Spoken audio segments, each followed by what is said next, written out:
So much drama in the LBC. It's kinda hard being Snoop D-O double G, but I somehow, someway keep coming up with funky ass shit like every single day. Welcome to the Screen the Screener College Basketball Podcast with your hosts, Mike Randle and Gus Kearns. Oh yeah, Snoop Dogg started it all.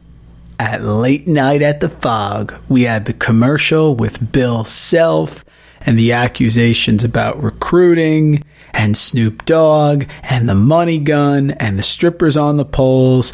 And you know what happened? Kansas went out and dominated this season. The Kansas Jayhawks come back after seeing their 14-year consecutive Big 12 regular season title streak end last year.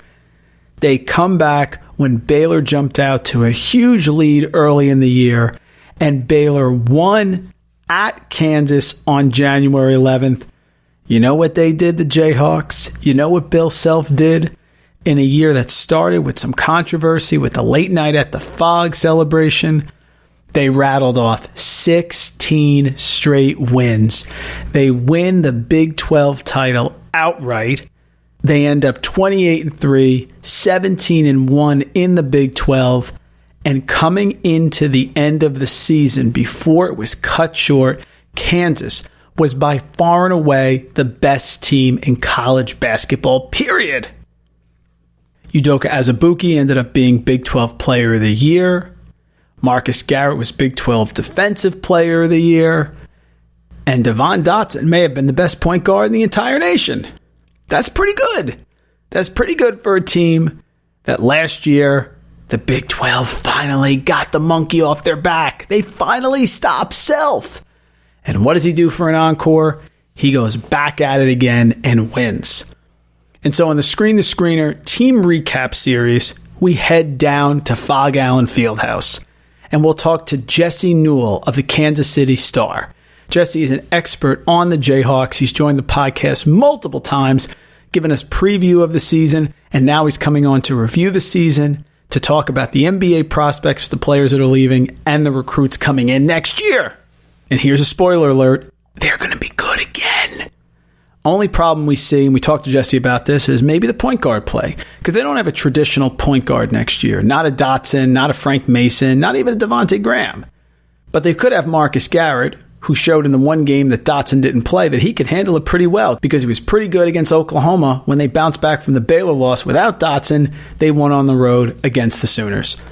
So we're going to have Jesse Newell of the Kansas City Star. Please follow him on Twitter at Jesse Newell, Newell, to talk about Rock, Chalk, Jayhawk. Let's give a listen.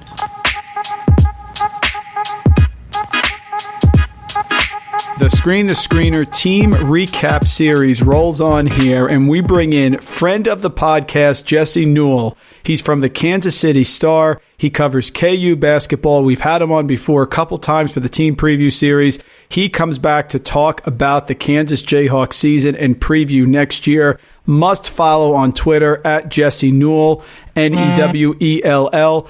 Jesse, thanks so much for joining us here for a few minutes. Hope you're staying healthy there in Kansas. Yeah, trying my best. I appreciate having me, Mike. So listen, Jesse, this season for KU, Bill Self, 17 years as head coach at Kansas. We've all seen a lot of great seasons in coaching jobs by Bill, but from start to finish, this team, I think, was as dominant as any team he's had at the Fog. They're 28-3, 16-game winning streak when the season ended, undefeated on the road in conference, and another Big 12 regular season title after seeing that 14 consecutive streak stop last year. Going back to the preseason, we all know Kansas is going to be very good each year. But did you see this coming? Did you see it was going to be this good and this dominant? Because honestly, to me, they were the number one team in the country when the season ended abruptly.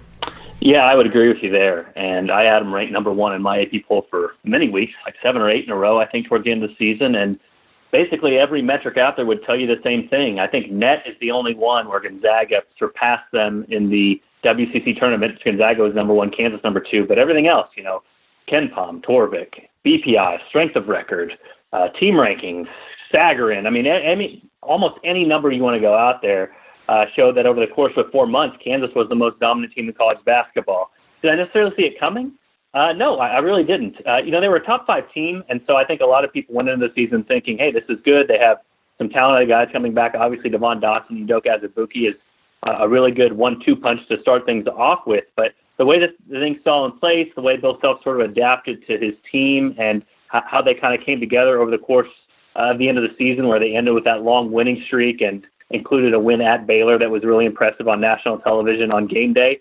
I don't think I saw all of that coming for Kansas. And, a lot of credit goes around to, like I said, the coaching staff for guys to have improved in the offseason like they did. Guys like, we talk about Devon Dotson, but Devon Dotson got better. Marcus Garrett got better. Udoka Azubuike got better. David McCormick got better. Basically, to a man, every single player on Kansas roster got better, than the season before. And because of that, you saw a team not only play well toward the end of the season, but have guys really settle into roles. And so, this was a really, really good Kansas basketball team. I know the narrative for most of the year was that there was no dominant team in college basketball, and I think we saw that with kind of the hopscotch that was played with the number 1 ranking for the first couple months or so. But late in the season, when KU went on that 16-game win streak, I think the Jayhawks pretty clearly showed themselves to be the best team in the nation. That doesn't guarantee you anything in a national championship tournament in a winner-go-home situation, but I think Kansas definitely would have been considered the favorite, even if they would have drawn a tough bracket. I agree with you. I had Kansas number 1. I sort of had Gonzaga number 2 and everyone else below them. I mean, Baylor was battling for most of the year, but Kansas really established themselves as the year went on there. And coming into the tournament, they were the clear number 1 to me. There were so many great performances. I'm just curious if one game or one moment stood out in your memory where you said, this could really be quite a season. Maybe after they lost to Nova, that was a tricky game. Then they went right after that. They pounded Stanford on the road. They beat West Virginia at home. And then you shut down Halliburton at Iowa State, one of the last games they had before he was out for the season.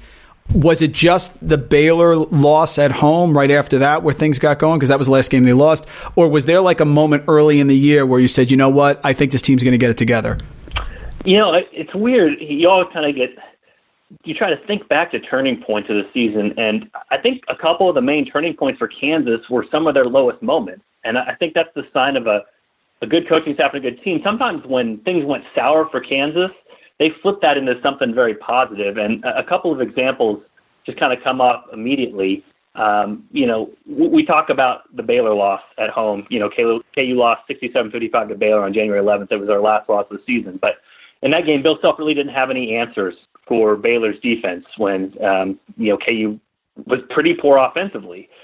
Bill Self obviously looked at that film.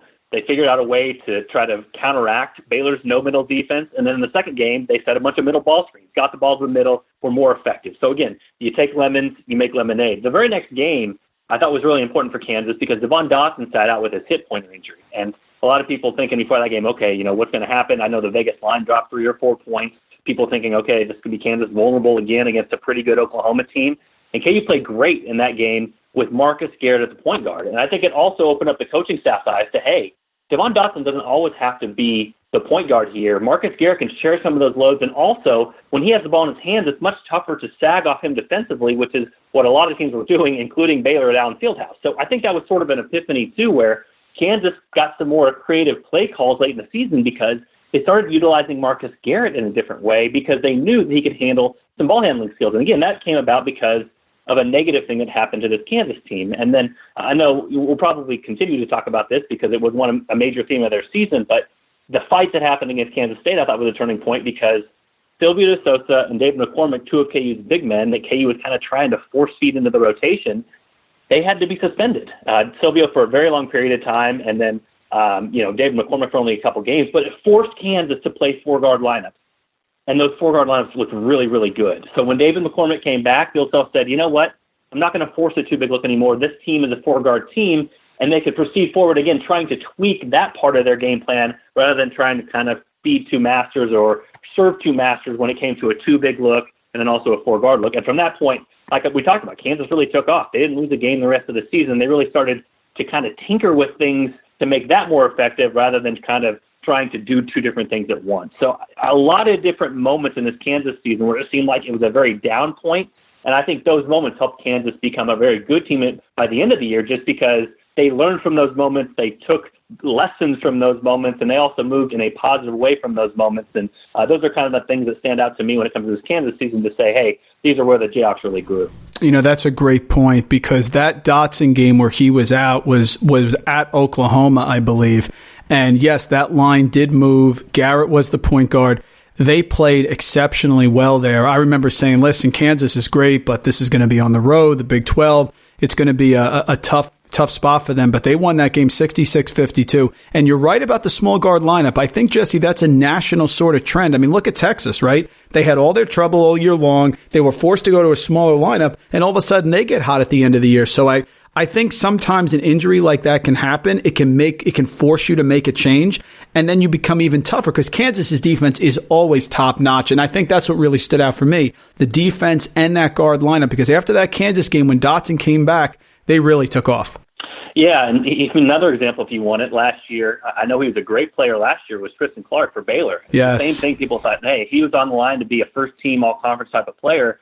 What are they going to do without him? And then Baylor really took off at the end of last season, and then back into this season as well. So sometimes you do see that, and coaches sometimes have to be forced to innovate, if that makes any sense. Have to force to go away from what they're comfortable with, and then when they see that, they go, oh, well, that might work, or hey, that might be better than what's going on. And you mentioned the defense for Kansas, and that's probably what I didn't see coming most of all, because if we're being honest, Bill Self's known as a defensive-minded coach. He would call himself a defensive-minded coach. But if you look at the overall numbers for Kansas the last few years, they weren't great defensively. I mean, I go back to 2017, 24th in adjusted defensive efficiency. 2018, 47th. That was the team that made the Final Four, but they did because they had great offensive players in Devontae Graham, C. Mikhailuk, Malik Newman, and they basically outshot their problems from the perimeter. Even last year, that team that struggled 17th. And again, we're used to Bill Self. If you go back to his early tenure at Kansas, this was an 8-year stretch for him. Second, first, 11th, 8th, 6th, 3rd, 5th. I mean, we're used to Bill Self defenses being top 10 nationally. And so this team got it back up to second, and sort of clever how Bill Self was able to do it. They took a page out of Texas Tech's no middle defense. Again, Baylor was running some of that this year, but what Bill Self calls downing the ball screens, a lot of people call icing it. They tried to keep things on one side of the floor. It kept them out of rotation and out of scramble mode a lot more. And then Udoka Azubuike was an absolute monster in there, really forcing teams away from the rim and also defending those ball screens very well. You also had Marcus Garrett, who was the National Player of the Year, at least in one publication, and he could really get after guards. And you have Devon Dotson, who's super quick and actually led the team in steals, even though Marcus Garrett got a lot of the credit for the defensive, and rightfully so, for the defensive play that he had on that end. KU last year, it's just so different because they had Diedrich Lawson and KJ Lawson and Charlie Moore and Quentin Grimes. And all those guys just, they have good skill sets, especially Diedrich Lawson was, among the best players in the conference last year, but just a step slow defensively and not that foot speed that Bill Self is used to. If you look at this year's roster and the rotation they had, Ochai Agbaji, even when he wasn't scoring, hey, he can slide, he has athleticism, he has length. Devon Dotson, quick. Marcus Garrett, one of the best defenders out there. Even Isaiah Moss, 6'5", can be a switchable defender. Christian Brown in the same boat. So this team could switch guard to guard, and then defensively in the back, they had one of the best rim protectors in the nation when it came to Udoka Azubuike. So all the pieces fit together, along with Bill Self doing something he had never done until this season, which was downing those ball screens. But I'll tell you what, when Texas Tech does that against you, and then they go to the national championship game and come within one shot of winning a national title, I think it gives you some confidence as a coach for your Bill Self to say, hey, I'm not stepping out on a limb if I do this. Other teams are doing this, and they're doing it with great success. So credit to Bill Self and his staff for stepping outside their comfort zone and doing something that they hadn't done before this past season, and obviously it showed up in the results. This Kansas team was quick, fast, they could switch, they had a rim protector, but Bill Self and his staff put all those pieces in the right spots, and sure enough, Kansas was one of the most feared teams defensively in 2019-2020. Yeah, the dominance with Kansas came in their flexibility, how they can morph like an amoeba into different defenses or whatever they needed to do to succeed. That doesn't mean that there weren't bumps along the way. I mean, let's talk a little bit about the fight with Kansas State. They had suspensions from that. Dotson had the injury, and at the time, Jesse, I think Dotson was the best player in the country. Dotson, at that time, before that injury, was dominant. He was controlling the game. I thought he was outplaying even Azubuike, but then Azubuike was playing well. Of course, we heard out here in the East Coast about the little dust-up where he didn't start, but somehow that got squelched because I guess, Self, being a great coach, is able to work through that. That didn't linger with the team. Wasn't a season, though, without controversy, right? No, and you're not even bringing up kind of the other stuff that obviously is even more of a gray cloud for Kansas, which is notice of allegations. Yep. There's 5 level 1 violations hanging over the basketball program. That's likely to be resolved here either in late summer or early fall. So potentially Kansas could have a postseason ban coming up here or a loss of scholarships. Bill Self could be suspended.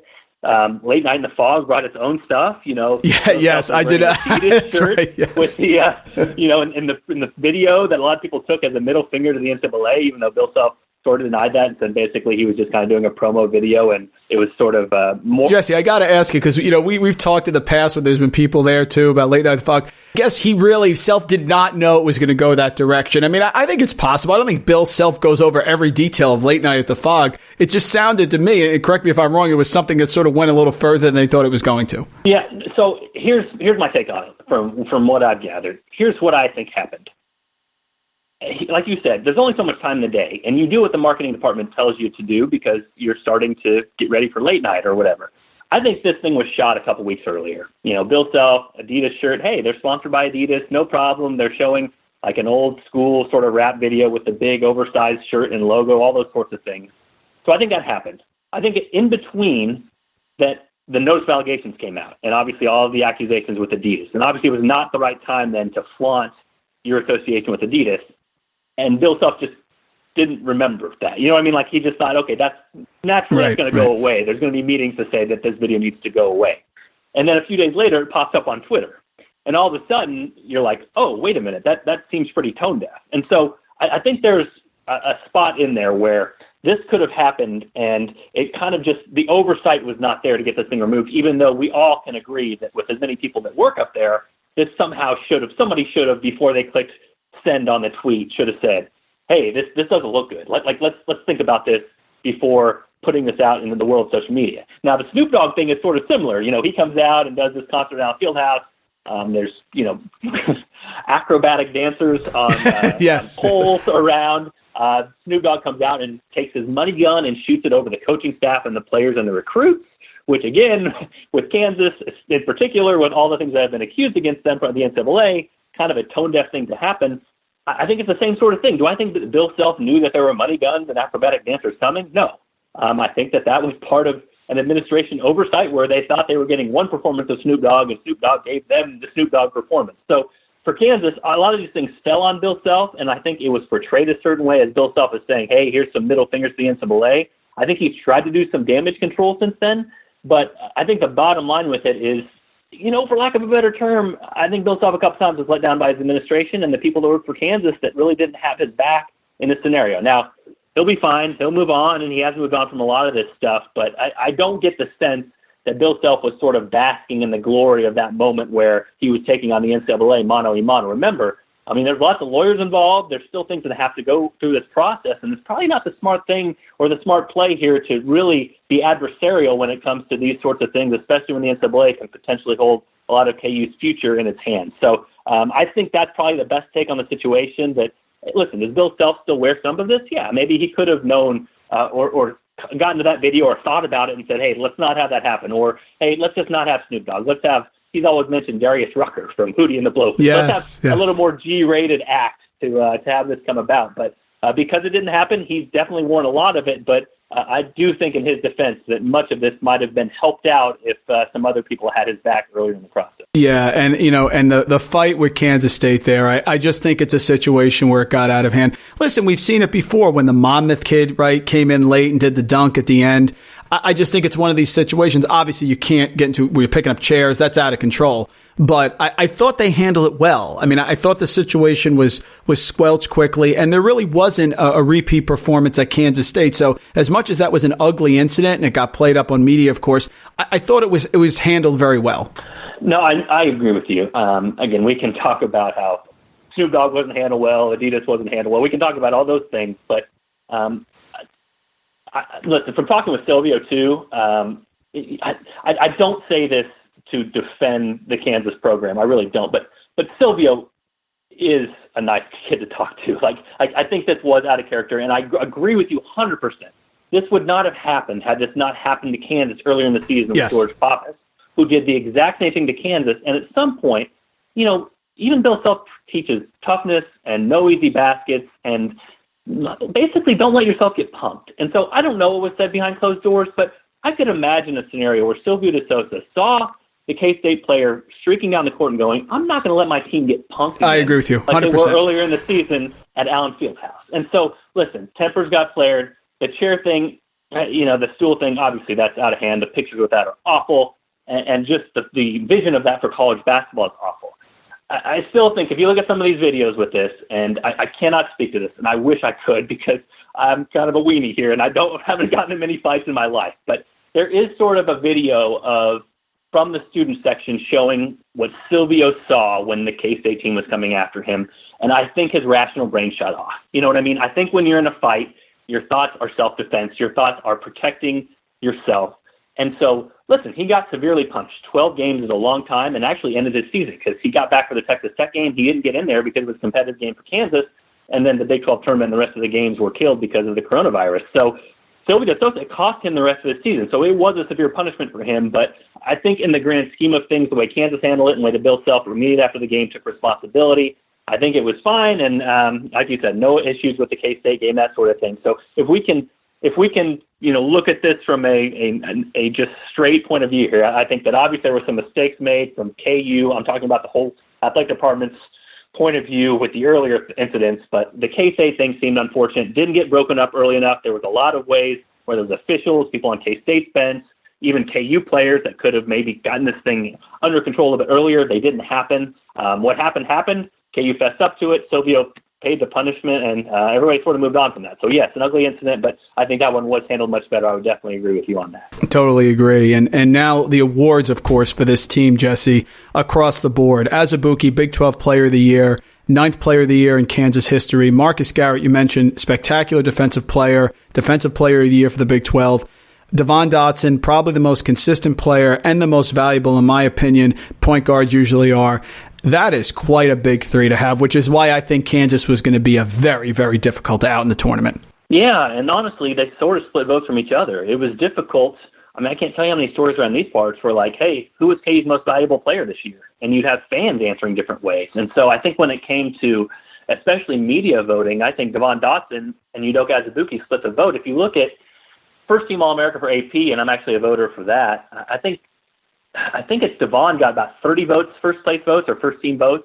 Udoka got about 21, but they ended up 6th and 7th in the voting, so neither one of them were first-team. And, again, that's the sort of thing that usually happens when you have a very good team, but maybe you don't win the individual awards. And to compare this, back in 2008 when KU won the national title, the media did not vote any KU players first-team all-conference because the same thing. Wow. Like, who's better, Mario Chalmers or Brandon Rush or Darrell Arthur? And the fact of the matter was it didn't matter in the end because that team was so good and played so well together and had such good roles that they went on to win a national championship. I think that's what's unfortunate for this team is Bill Self could have easily envisioned that same sort of thing happening where, okay, Udoka got this award and Marcus Garrett got that award and Devon Dotson got this award. That's all nice.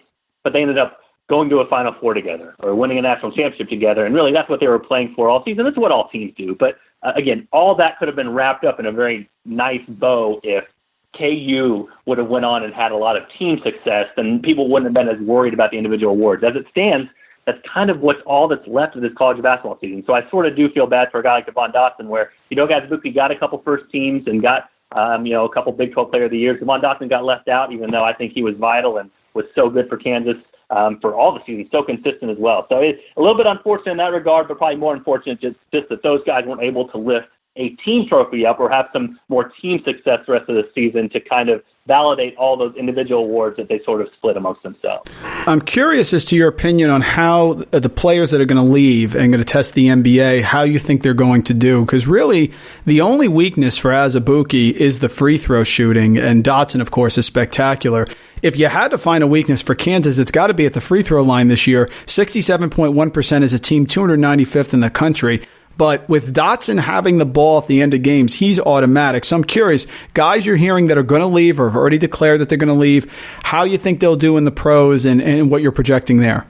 Yeah, it's interesting because even Bill Self admitted this on a podcast not too long ago that he did last week, that both of those guys are really, really good. And we're talking about you have arguments for either one of them for Conference Player of the Year, for Devon Dotson, Udoka Azubuike, and neither one of them has left to be pro yet, but again, we expect both of them to do that. Udoka actually was a senior, but he could apply for a medical redshirt if he wanted to, but again, there's no indication out there that he's going to do that. But could you imagine if he came back? Oh, my goodness. Exactly. But for Udoka, I mean, it's pretty clear. Like you mentioned it with their free throw shooting, but even further than that, I mean, the NBA likes their big men to not shoot just free throws. They want them to shoot threes. And so for Udoka, that's a real problem. Almost all of his points come within 5 feet of the bucket. Now, he's gotten much better using both hands. And obviously, I think what Bill Self projects him as is, hey, if you need to shut down another player's center in the NBA and you need a great defensive player to do that, and a guy who's 6'11" with a long wingspan who's super athletic, can catch lobs, get going on a pick and roll, and get downhill quickly, that's your guy with Udoka. I mean, if you have other guys who can score and aren't worried about it as much, and someone in your conference is a dominant center-type scorer, maybe you draft him in the second round just to say, hey, we want him on our bench just so we can win that particular playoff matchup and sort of develop him along as you have him in the first few years. So I think that's the number one thing for Udoka is just expanding his game. And also, he's decent covering on the perimeter, but covering all the way out to the three-point line is not his forte either. He'll have to get better with that. His foot speed is okay, and again, he slides his feet okay, but still some problems. You remember the 2018 Villanova game where Villanova really exposed him on the perimeter. He's better than that now, but obviously still a little bit uncomfortable guarding his space. Devon is so interesting because his strengths are really, really good, and his weaknesses, he doesn't really score off of 2 feet that often, which is hard and crazy to say about a point guard in today's game because it's the same thing. We see like Devontae Graham, a former KU player, so much success. He just scores from three-point range. He scores off the dribble. He pulls up from three. He pulls up from deep. He finds teammates. Devon Dotson's not a great passer, and he's not a great shooter other than the free throw line.